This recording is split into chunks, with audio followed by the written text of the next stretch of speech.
Welcome to the What Happens Next YouTube channel. What we're aiming to do with this channel is share content designed to make sure that you're supported through whatever's next in your life. And we'd love to continue to do that. I've got a favour to ask today, and what I'd ask you to do is just subscribe. It costs you nothing, but it really helps us deliver really good quality content on a consistent basis.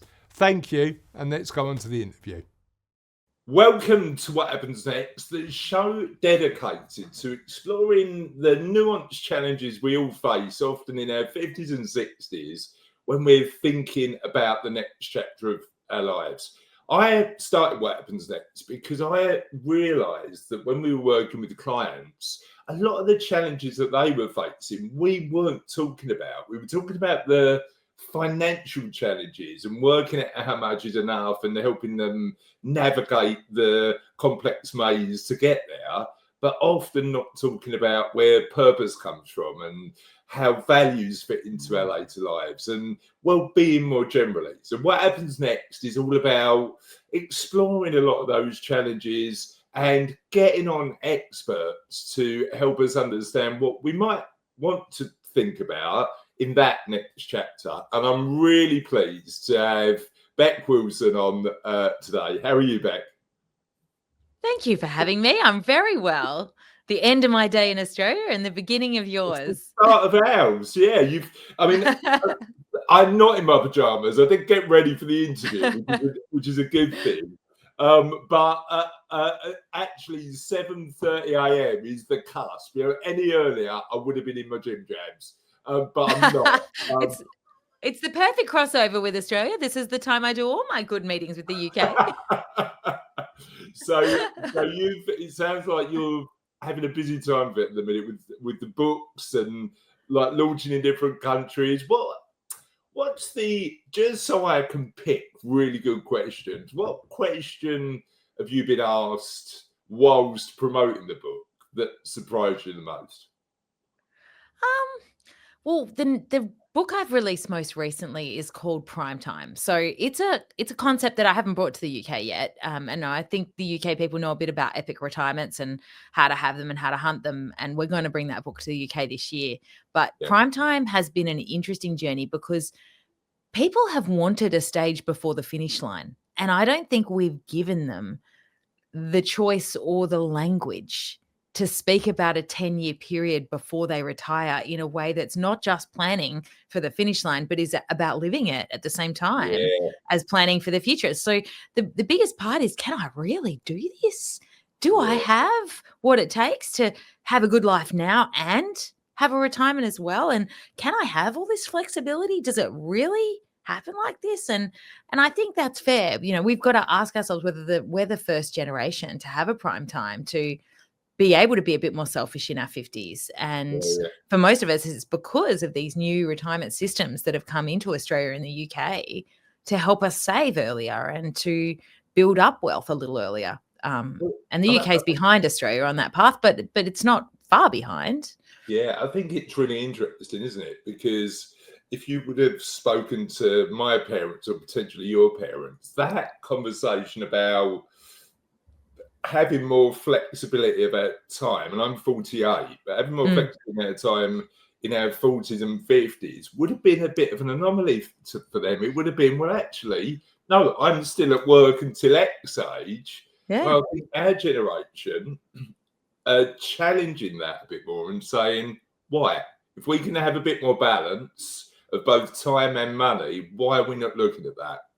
Well, just the numbers tell you that people aren't retiring by choice today. They're retiring because they didn't make a plan early enough and then life happened to them, right? Only 31% of people in Australia and 31% of people in the UK retire by choice.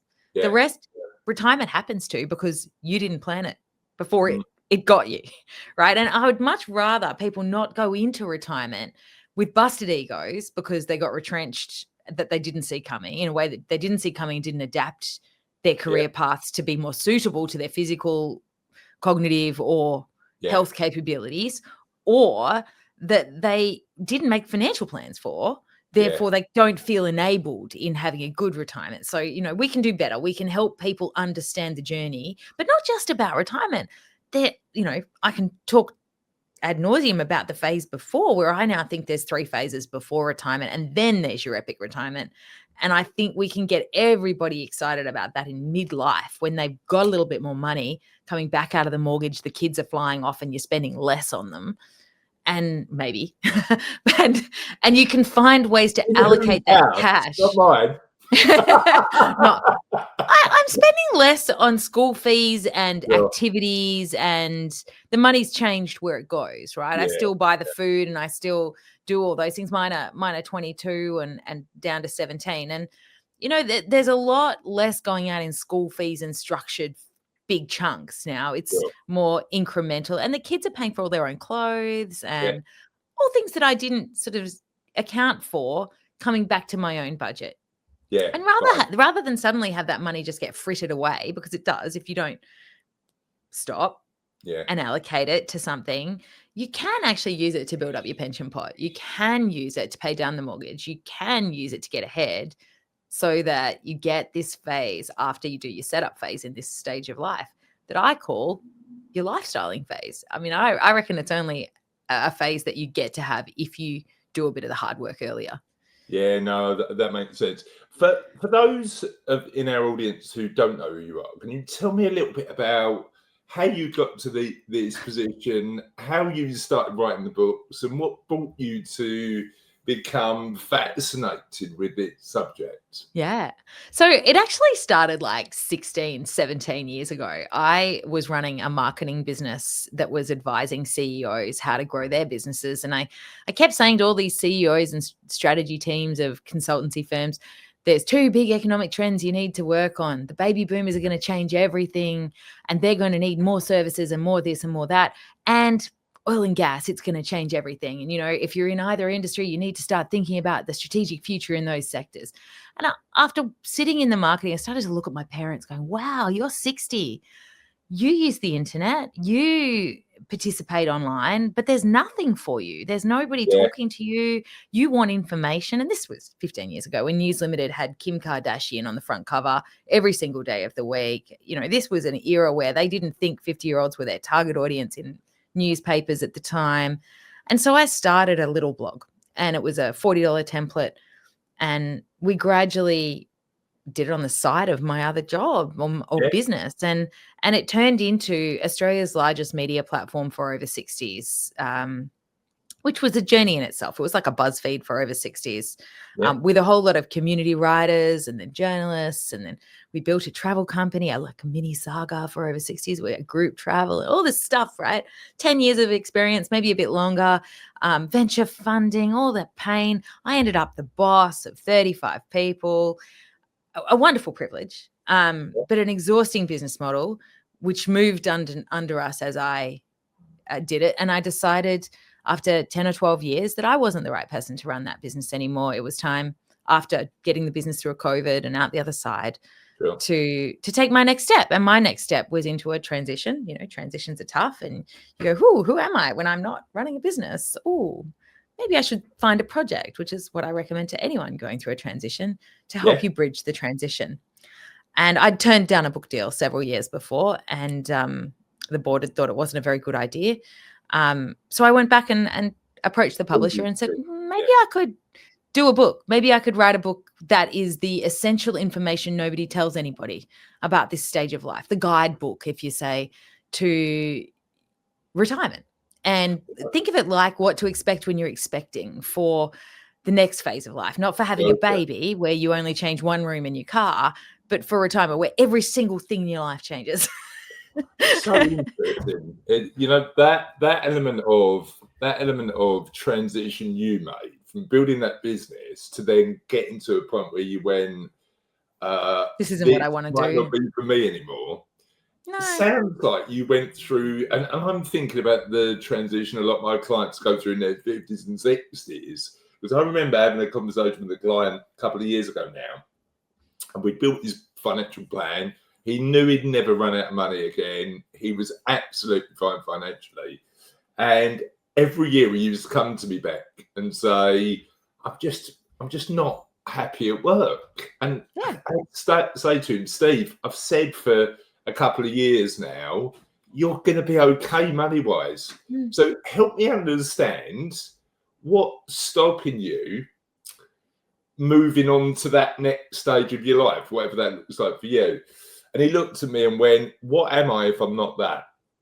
And it's really scary. Like, I was terrified. Yeah. But I did have a quite quick ending. There was a process that needed to happen with shareholders changing. And in the end, I put my hand up and I said, look, if that's going to be how it works, I should step out, right?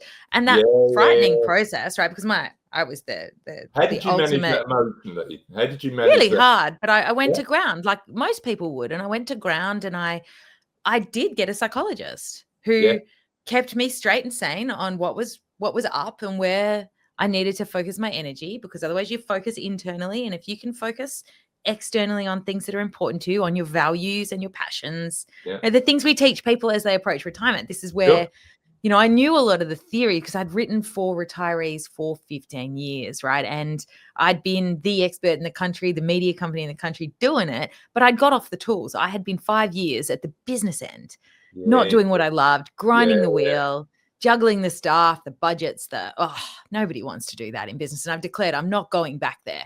That is not the jobs I want to do. I love making the ways that people can learn and 100%. meeting them where they are and taking them to a place where they're confident. And that to me is so much joy in the journey I've had since. Like, it's been 3 years that I did that now, and I wrote the book, and I didn't know if anyone would read it. And bless my publisher, amazing publisher, Hachette in Australia, took a risk on me and said, yeah, we'll publish that. I think you could do it, Beck. And I'd had to step away from all the followers I had back then and start all over again with a fresh new social media profile and everything. And Epic Retirement caught on. It caught on. I thank you for this, because I love the fact that even though the theory's there, it's always emotionally more difficult putting it into practice, right? And the fact that we need to be open and honest about that is really important, I think. Yeah, now, change is hard, right? It's really hard. And for anybody going through it, I feel like I went through a full transition, you know, an ending that I had to accept, a middle zone or a neutral zone where I had to soak in it and go, well, I'm just going to try stuff. I'm going to go meet people. I'm going to hang with people. I'm going to see. I'm going to be curious. I'm going to read stuff. I think I want modern aging to be the thing I do next, but I have no idea because there's nowhere to go in Australia. Nobody's doing anything on modern aging. I want people to age better. How could I do this? How could I follow a path? And, you know. But you know what's interesting for me? Like, even in the UK, I mean, we're both in modern, sophisticated Western economies, and nobody's having this conversation. There's a few odd people having this conversation, but there's millions of people who are going to go on this journey over the next couple of years, next few years. So why are we not having better, more nuanced conversations? We're doing our bit, Beck. Yeah, exactly. And I think the more we talk, it's funny. I started this Facebook group, must have been about 18 months ago, because I didn't want to be on social media as my primary, because I'd run a massive social media, Facebook algorithm, dare I say it, and that's my nightmare. Like, I never ever want to be tied to an algorithm ever again for a business. That's just never do it. Horrible, horrible, horrible business. And so I started a Facebook group because I wanted to know what people said as they went into retirement. I wanted to hear them thinking, because I was used to that.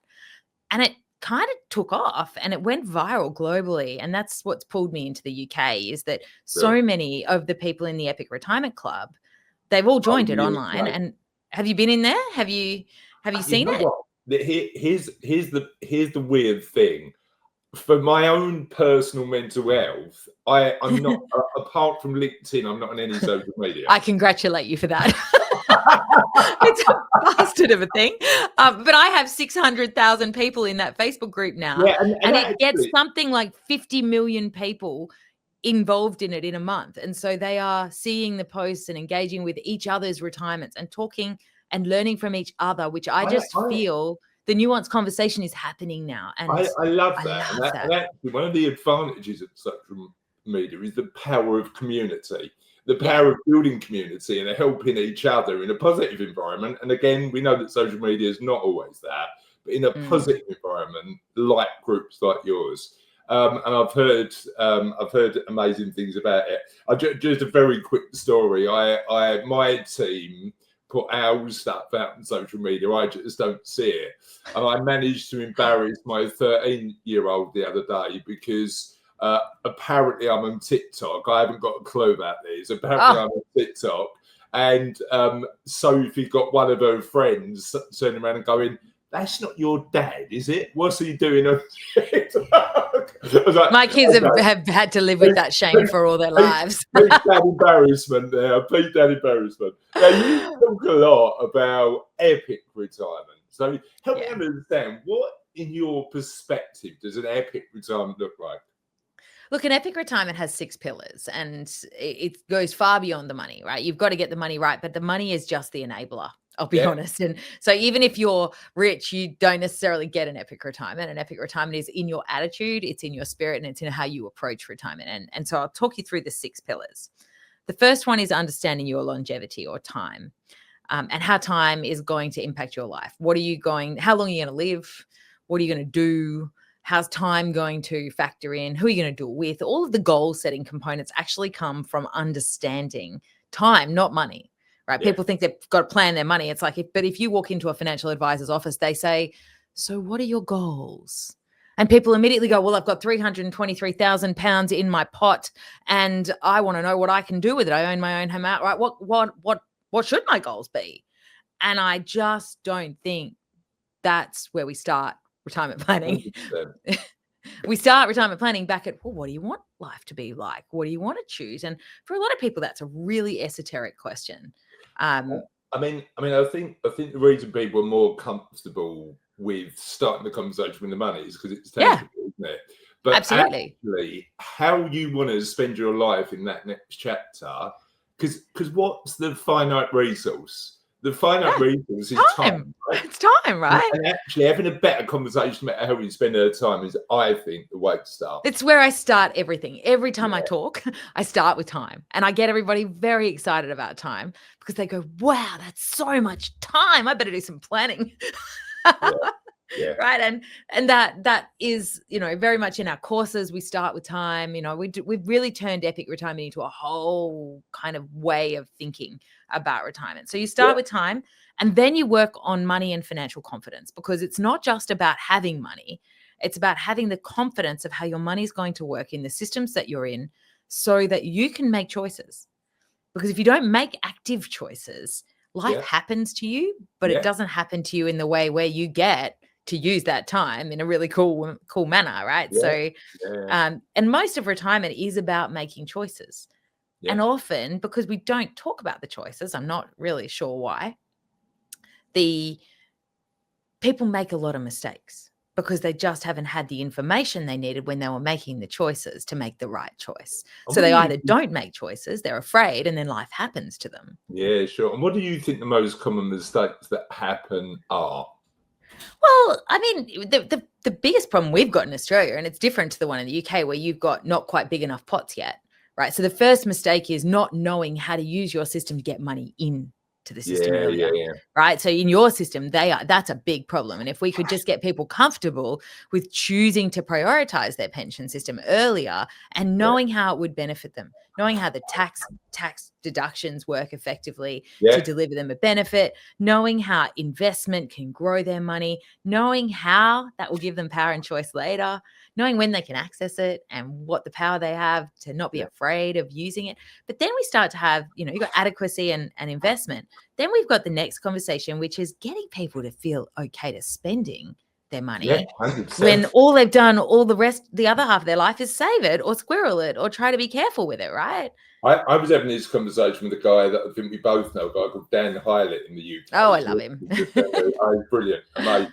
I've literally just finished reading his book. Me too. And our experiences, shared experiences with clients, are both actually, if you've had this saving habit, and we having enough is a really fortunate place to be in. And I say fortunate. And not everyone in the UK has enough right now.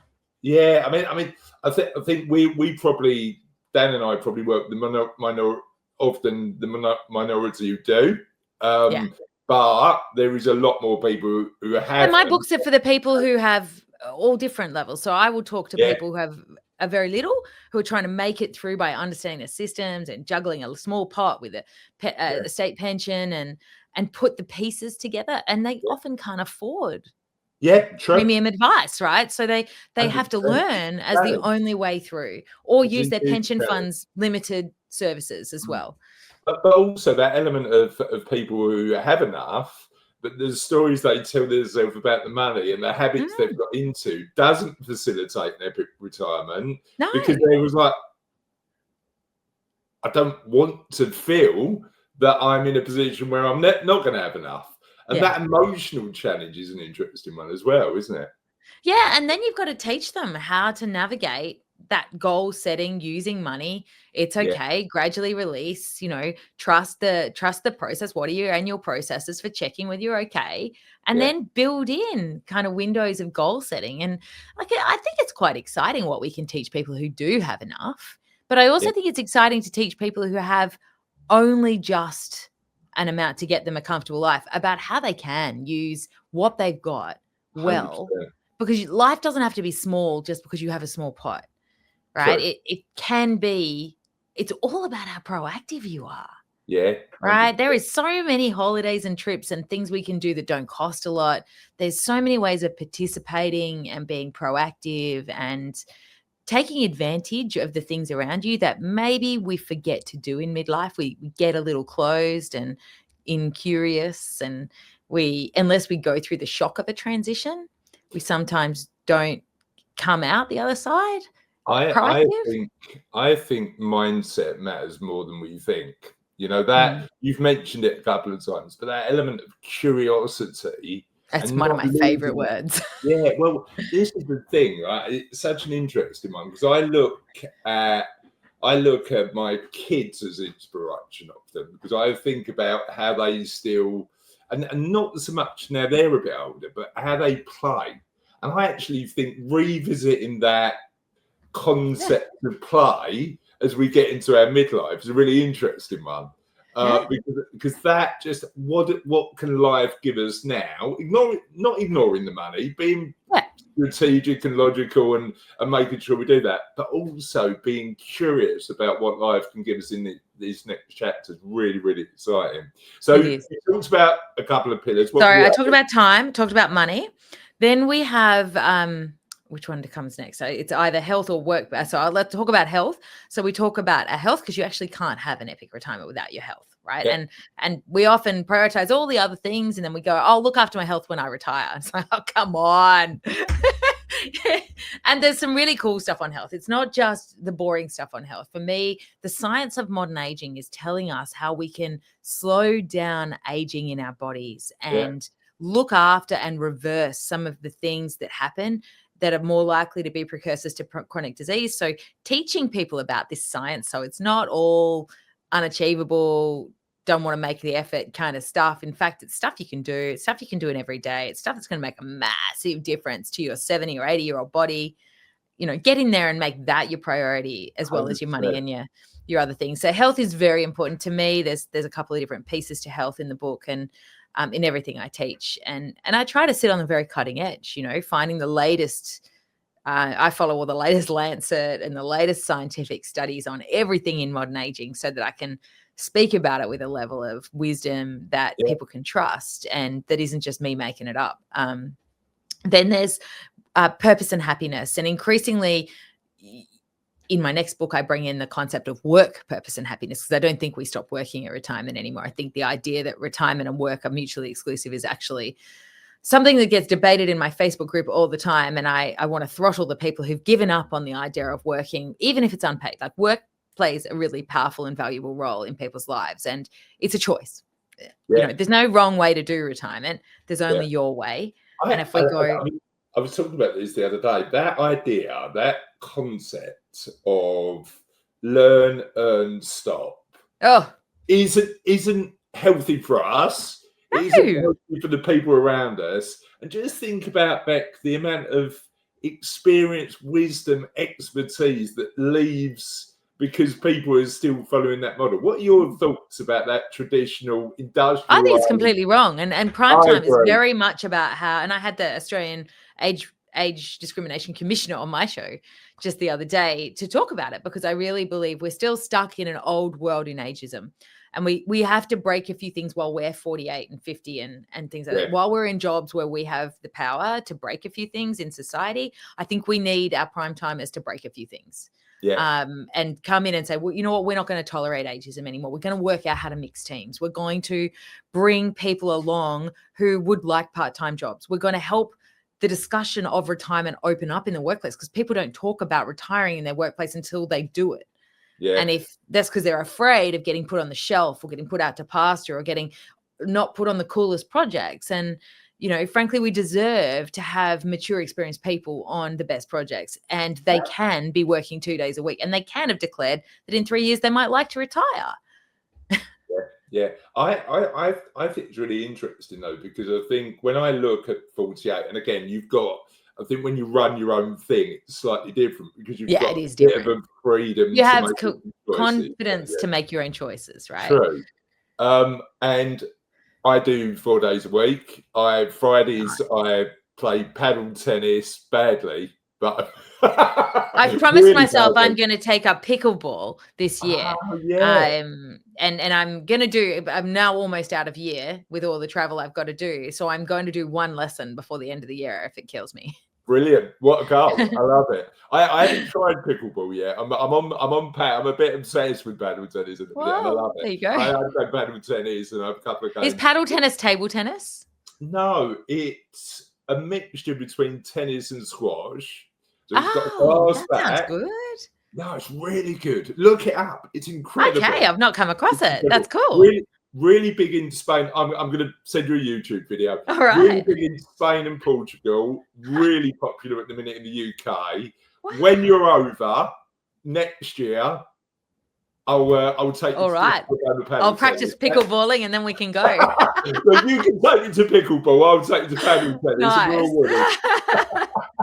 Love it. So yeah, really good, really good sport. But the interesting thing is, so it's really interesting. So Friday and Saturday for me were, and again, I think talking to people about these subjects in the real world is really interesting. So Friday morning I played paddle tennis. There were some guys there who were in their 60s and 70s playing and being super fit. And you look at that and you go, your health point about underpinning everything is really interesting, because they're really practical examples. And then I was doing some fundraising. So where I live on the Essex coast, there's a place called Southend. Nice. We were at the football club fundraising for a local homeless charity. And I was with a lady called Pam, where we were doing some fundraising. I was just like, so Pam's 68, and I was saying to Pam, tell me about your life, right? Tell me what, like, sort of, and she civil servant, she'd retired, she'd got a decent pension, and everything was paid for. And she saw work as positive contribution to her local community. And I think this work, as in 5 days a week job stuff, doesn't need to be the factor in any aspects of life. I teach people about a continuum. So I had a course last night, and I have about 400 people on my current course. And so about 200 of them were in a live session last night where we talked about our work purpose and happiness journey. And they were live on camera chatting with me facilitating, which is just so nice to get other people talking in an education session. And we talk about the continuum of your journey into retirement. You start with a full-time job, probably somewhere, wherever you can afford, right? Once you reach enough, you start to say, well, I might like to take Fridays off, and then I'm going to take long weekends, and I'm going to start building the lifestyle into the day I've made it. And you build a map. You say, okay, Fridays off, I'm going to start taking long weekends. I'm going to start doing a new sport. I'm going to start doing something with that one day I'm awarding myself. And then I figure out how the money works. And I get more comfortable with how my spending and saving goes. And then I move to, hey, I'm ready to go to 2 days off. Then I find, hey, maybe I'd like to take one of those days playing with my young grandchild, or maybe I build a structure of having long sabbaticals once a year, and I use all my holidays at the end of the year and take 8 weeks of leave. Or you know, it doesn't matter how you do it, but this is a continuum, as I see it, and you move down the triangle, gradually stepping your way into retirement, building your confidence in your money, your lifestyle, your fulfillment. And then what happens is when you finally decide to retire, it's almost a natural thing that happens. It's not a massive rip out of a stage of life it's not a finish line. It's a you know what? I've filled my life with other things now that are not active employment. And I am on the journey into a happy, fulfilling life, and I'm not defined by the income source that I had. I think a lot of the issue is people fall off that retirement cliff instead of thinking it as a flight path and going a long flight path. It could be years, and that's why prime time is a discussion now as we're getting to pension adequacy in Australia. Like we are seriously, for the 50-year-olds, they've had access to superannuation at above 9%, which is beyond yours, right? For their whole working lives. So they've made significant contributions, right? Yeah, and so they are going to have hundreds of thousands of dollars in their super funds, enough to have a comfortable retirement when they get there. Probably most Australians at 50, not the ones at 60. The ones at 60 are struggling with adequacy. They are going to keep struggling. There is going to be so it's two conversations I get to have. One about prime timers and one for epic retirees, where you got to make it happen with what you got. And down here you got the ones who still have time to use compounding and the power and the time and can adapt their lifestyle because they have enough. And it's a different conversation. But those conversations all need to be had. And they need to be had in the UK as well, I think. I agree. Now, the interesting thing is that element, and you've talked about that Facebook community that you've got, that enables you to get real insights into what people are actually thinking. All day long. So many insights. I could cry. The tone of that comment is one of the reasons I'm glad I'm not on Facebook. Look, it's wonderful. I have 20 global moderators just moderating that group 24 hours a day. They are all retirees and pre-retirees, voluntarily keeping that place clean. We don't allow financial advice in there to each other because it just becomes one guy's opinion against another guy's opinion, and then everybody gets bad advice. So we keep it squeaky clean because reputationally, I don't want my reputation attached to somebody having a poor experience of their journey. So I'd rather they learn where the facts are out of my books and my newsletters, and I don't play the algorithm. I don't give my lessons in the group very much. I share my content, but I actually write newsletters for Australia and the UK at epicretirement.net. Because for me, not fighting algorithms is part of my definition of life. And I'm going to start a column in the Times as well, which is going to be fun. Bad. When's that out? Probably in November we're going to start. So, I'm quite excited to be getting much more involved in the UK and bringing Epic in. Yeah, love that. The bit I'm curious about is that element of what you've learned from the community. So help me understand what insights just those conversations happening in the community have given you, and how has it informed your perspective and your work?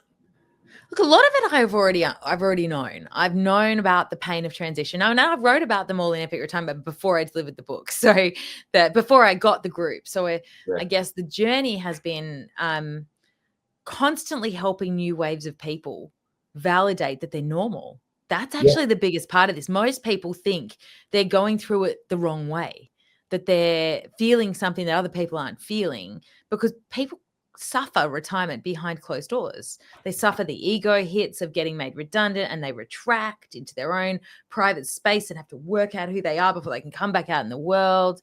They feel afraid, they feel nervous, they feel financially inadequate, and they do that all in the privacy of their own home. And this gives people a place for the upside of Facebook. There's also the downside of Facebook, where they can see and watch other people who are willing to share their stories and their journeys and normalize. And I always ran my first business the same way. It was a massive Facebook community of people normalizing what 60 was. So it was called Starts at 60. It's still around.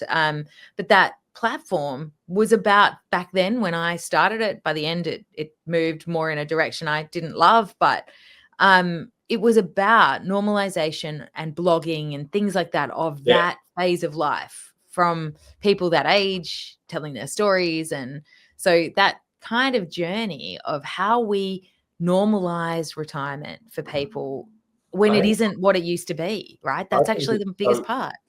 I think it's so interesting, isn't it? Like, you think about that perception of retirement, and it's a challenge that we need to face alone. When in actual fact, I think any period of change, if you get the right support, can be a bit of a team sport, right? And that community is that element of just finding other people to help you go on that journey, right? Yeah, that's right. And not a lot of this generation, right? And I speak of my own generation as well as the older one. Not a lot of them are, let's go see a psychologist to tackle our hard bits, right? So we're doing it in the dark, and it's hard and it's scary, and it doesn't feel like many people are doing it alongside us because everybody's got their Instagram face on, right? Everything's so perfect in my life, you know? And it's like life just isn't perfect. It's full of fears and speed bumps, and life is messy. Yeah, it is messy, and midlife is messier than and then what I'd call this age group, retirement. You have more transitions in this phase of your life than you've ever had before. You lose partners and friends, and you lose jobs, and you lose identity, and you lose financial security, and you lose all the foundations you understood. They all break at some point. You have to reestablish your goals, your hopes, your dreams several times. You know, and we don't make that normal or easy. That transition doesn't stop as well. You know, that transition just, as you say, if we're on a flight path and that flight path's really long, you're in a position where the change is gradual, potentially. If you do it on the flight path, it can be. I think it's easier to adjust to. I don't think you then get the shocks of an ending, because endings suck, right? Endings where we have a hard, cold ending in any stage of our life, whether it's the end of a relationship, the end of a workplace relationship, the end of a business, the end of anything is really hard. I think for us, and I'm writing about this in the book that we're publishing on this next year, I really like the idea of, and it's in a book by Bill Burnett called Design Your Life, that incremental, low-cost experimentation to get to the life you want. And actually, incremental low-cost experimentation isn't big. It's just getting gradually to a point where you're living the life you want. And that's exactly what you were talking about. And it takes time. And if you accept it's a journey, not a finish line, it's actually can be quite an adventure. I look at everything I'm doing now as my prime time. I'm 50 this year, and I'm now looking at life through my own lens that I've written about, that I view that, okay, I've reached almost enough. I haven't reached enough, but I've got enough to... that if my husband and I keep working and the kids eventually fly free, we'll be okay, right? We could sell the house and downsize. We could have a perfectly adequate lifestyle. Sure, I'm going to keep working because I enjoy working on what I'm working on today. But if you'd asked me to keep working on what I was working on 3 years ago, I'd have a time limit, right? I don't have a time limit on the type of work I do, but I certainly want to go through. I'm in a busy patch right now, and I'm rationalizing that to myself as I don't want my life to be at this pace all the time.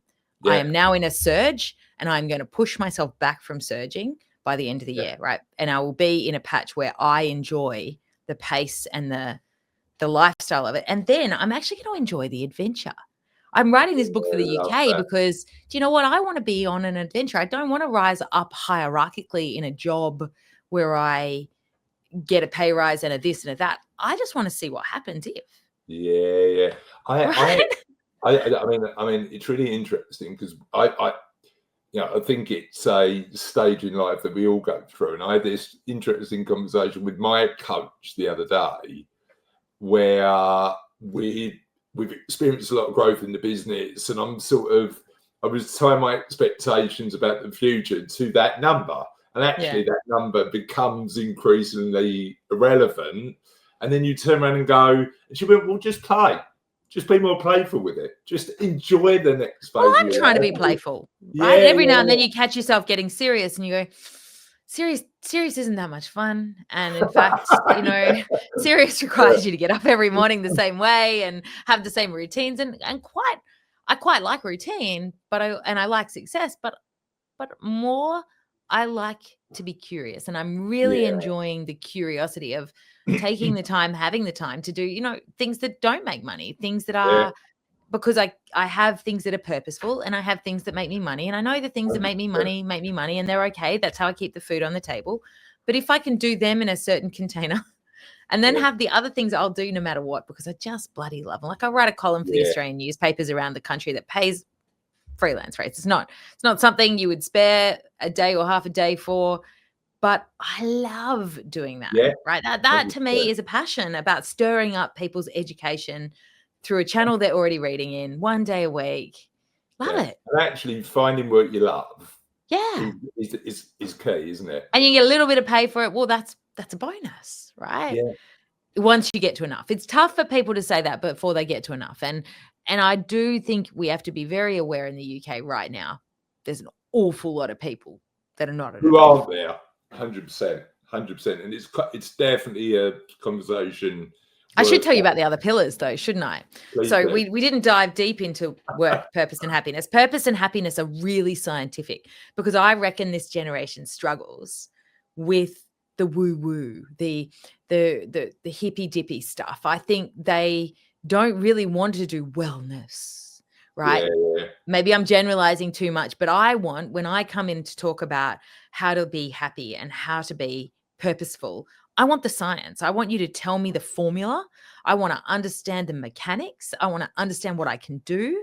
And I speak to women and men. So, the men are more mechanical. They've been working in structural careers for much of their lives. They're not looking for creative arts. They're looking for what are they going to do to get from here to there and be happy. And there is some science and there is some structure that you can give people in this on how the science of happiness rolls out, the 3 different types of happiness, the ways to seek each one so that you don't just seek hedonism and short shots of dopamine. You actually look for long-standing, underpinning types of happiness. And if you talk to any retiree who's pulled back and sitting on the couch, they're missing both types of happiness. They're missing dopamine hits, but they're also missing long-standing, purposeful activity in their life that gives them a reason to create structure and meaning. Yeah, and it's interesting, isn't it? That hedonism, eudaimonism, like the Greeks said it. Eudaimonic happiness, very important. Years ago, didn't they? That hedonism, eudaimonism. Eudaimonic happiness. Eudaimonic well-being or happiness. And then that Charonic awe-based happiness, like walking in nature and being at a concert, or if you're religious, getting involved in that. And community, like we just forget social and community happiness, right? We can dive down into that one, and it doesn't have to be purposeful. When we go and do community activities, we can just do them because we want to be amongst others like us, and we feel a sense of belonging. And that people need 3 things in life. They need money. They have to have money to put the roof over their head and the lights on. They need to feel loved, right? And that's a fundamental thing we need in life. And they need to feel like they belong. And without those 3 things, you don't have a good life. I love that. Right. I love that. And that for me is everything. If we can teach them where they belong in the next phase, if you don't feel like you belong in the next phase, we've got to teach you how to find places to belong again. You've got a real beauty in your work about simplifying that. But we know that it's simple, but not always easy, right? That's exactly right. What's the first step to help people get to a point where they feel lost? They feel a bit by the book alone. In December. By the book is the answer, right? That'll be the first answer I'll give you in December, but you can't buy it now. It'll be on sale next week, actually. But the first step is actually about acknowledging where you are on the journey. You've got to say, hey, I am in a transition. I need to re-identify. I'm either stuck because I had an ending, but I didn't go through the neutral zone very well, and I didn't try to find green shoots.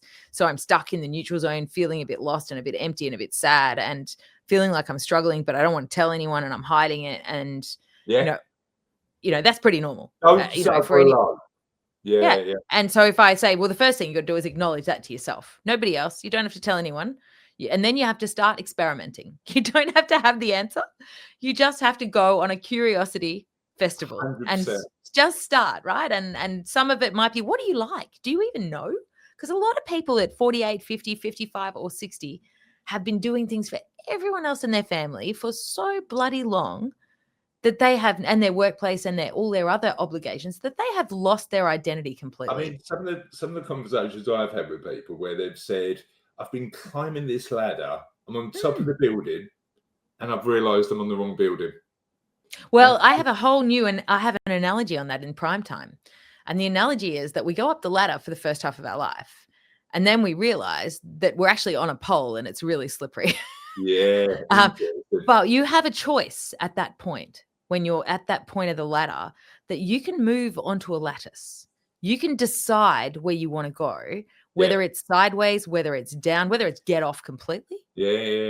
Whether you want to climb the pole, because you can. There's a few spots up the pole for people who want to climb, and there's not as many spots after 50, 55.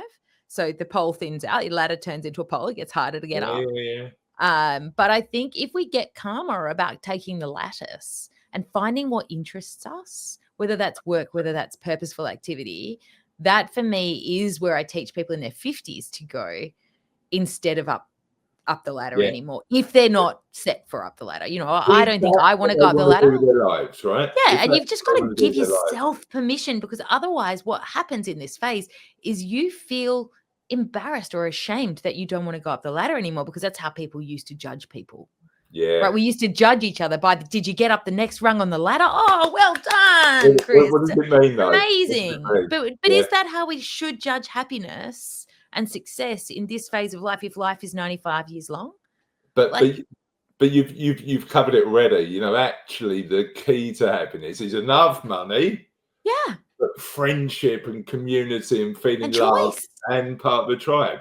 And often we ignore those bits for the desire to chase more money, which is an interesting one, because we ignore those elements of you'd be the richest person in the graveyard, mate. Isn't that a claim to fame? 100%. Right. I've loved today. So I've got two more pillars that you should know about. I'll just tell you what they are. We don't have to go into them.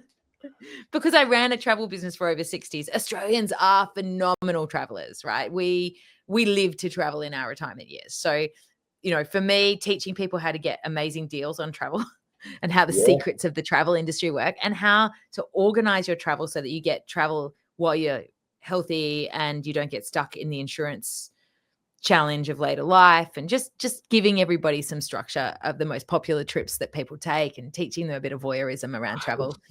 It's so interesting. I love to travel. So I think the opportunity. I was in the Amazon rainforest last year, staying with the tribe, and that was just the most eye-opening. And that for me is all about curiosity, because it's all about just how do other people live their lives and what we can learn from those experiences. It's a really incredible thing. And really interestingly, we do all of this stuff on the What Happens Next channel about purpose and meaning. Our most popular video is 12 destinations you should consider. Oh, wow, that's cool. So it's so interesting that. So travel is a big one. I got a massive travel section in my book coming to the UK that is written for the UK. Like everything in this book has been rewritten for the UK. And then the last one is actually the hardest section in the book, other than the last section, which is like the tough stuff. But the last section is called Your Home as You Age, because I think too many people in both our countries are going from the big family home to aged care without steps that take them through a more comfortable path. Yeah. And the fact is, aged care is going to change for both our countries, because they can't afford to run everybody who's in the boomer generation and the X generation into aged care. So they have to provide more in the home. And we are going to need to get good at predicting our own time to downsize. Yeah. And finding, age appropriate housing without little stairs, without things we fall down and break hips, so that we can bring care into the home. Because most of us will have to pay for that ourselves over time. Yeah. Governments are paying for it now, but it'll become something the government's chicken out on somewhere along the. They're chickening out in Australia from this year. I mean, in the UK, there's a real issue about care cost. Yeah, we've got a huge problem here. Yeah, but the interesting thing is, and this is one of the interviews that was really insightful. We had an expert in helping older people move.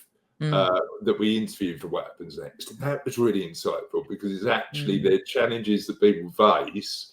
And I've had clients who have gone on this journey, and going from a home to care, residential care, is not a journey many of us want to take, right? Well, you can take preventive steps, I'll be honest, unless you're unlucky enough to get Alzheimer's or dementia.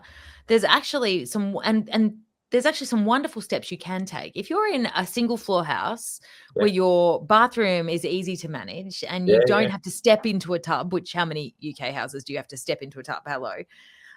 You've thought out how you are going to be able to access care in your home in your 80s and 90s, and you go, right, okay, well, I don't want to pay for care that's going to clean multiple rooms that I'm never going to use. I don't want to pay for, because that's what happens is we end up paying not just for healthcare and people to come and help us dress and shower, but we end up paying for housing maintenance and maintaining gardens that we don't need to be having in our 80s. Houses that are too big for us, right? Yeah, and we don't acknowledge it today. And today's 50-year-olds and 60-year-olds are juggling parents out of those houses straight into aged care. So they should be smart enough to make better choices, but we still don't like admitting our mortality to ourselves. But this comes. I mean, I'm a planner. It sounds like you're quite a planner too. Oh, my plumbing's not always done, but I'm good at the structure for it. Yeah. But this is the interesting thing, isn't it? What's the gap between planning well and like just creating a plan that works and then actually taking action towards it? And what do you? Oh, real life, man, it gets in the way. Yeah. Real life is a bastard, right? You then have to choose at 70 to move into an apartment, and then you have to pay body corporate or corporate fees every year from then on, and you have to decide that that's a lifestyle you want to give up the garden. You have to make a choice, right? And those are hard choices. I had a friend, hard. And I had a friend's family members who lived in Sydney in a big family house in their 70s, and the dad knew his health was in decline.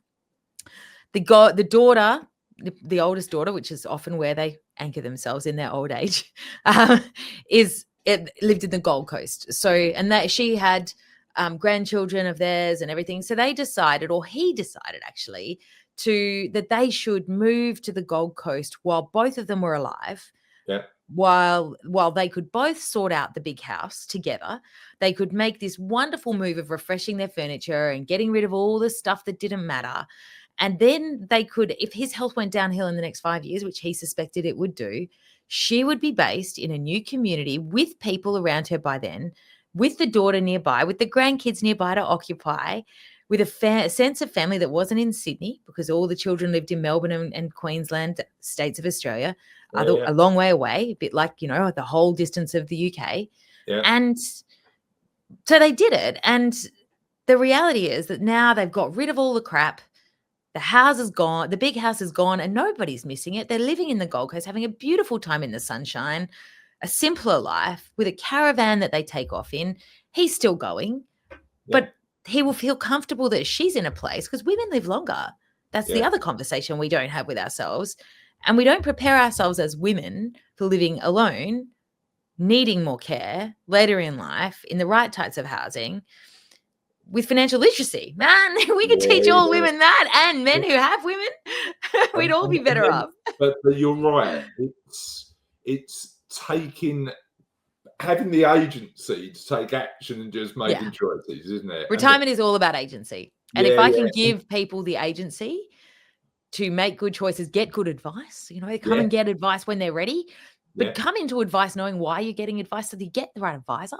Because in Australia, it's a very confusing system. I'm sure it's the same in the UK, where you turn up for advice, but you're not quite sure whether you've got the right type of advisor, or they do some kinds of investing and not others. And that can be quite perplexing for the person experiencing advice. And then the advisor gets a bad rap because the consumer didn't know what they were coming in for. Yeah, and I'm an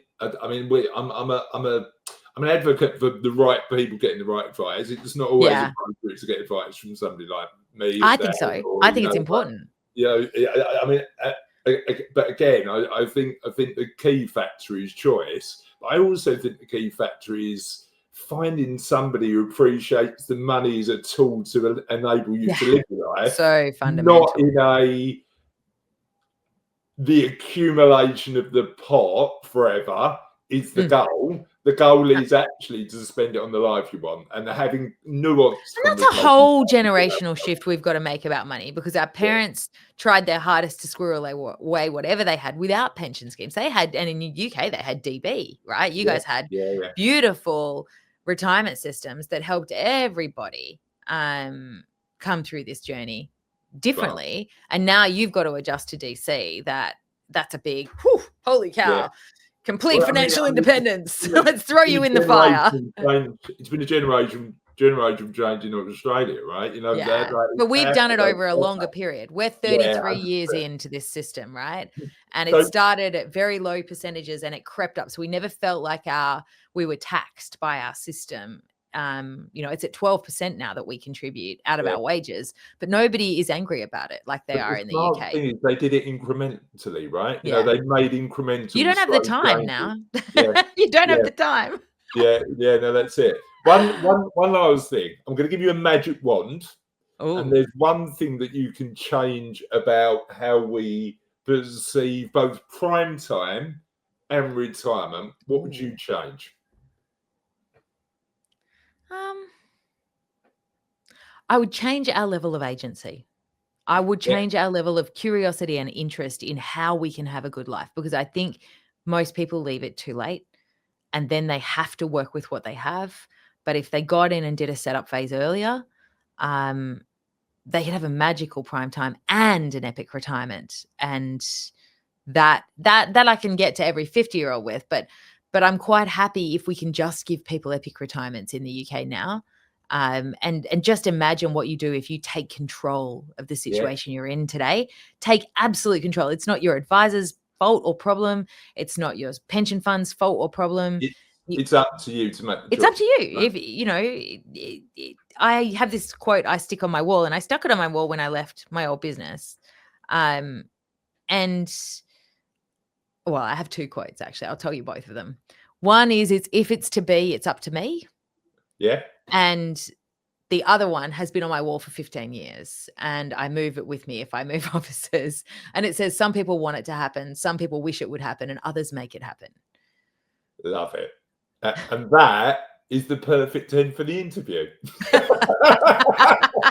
Beck, I've loved today. Thank you. Me too. To our pickleball and paddle tennis tournament. That'd be epic. That's going to be fun, man. I better learn how to do it. I'm on for a pickleball lesson now. I'm cancelling my day. I'm going to go. I'm totally jealous. Thank you for your time today. I really appreciate it. Thank you for having me. And we'll see you soon.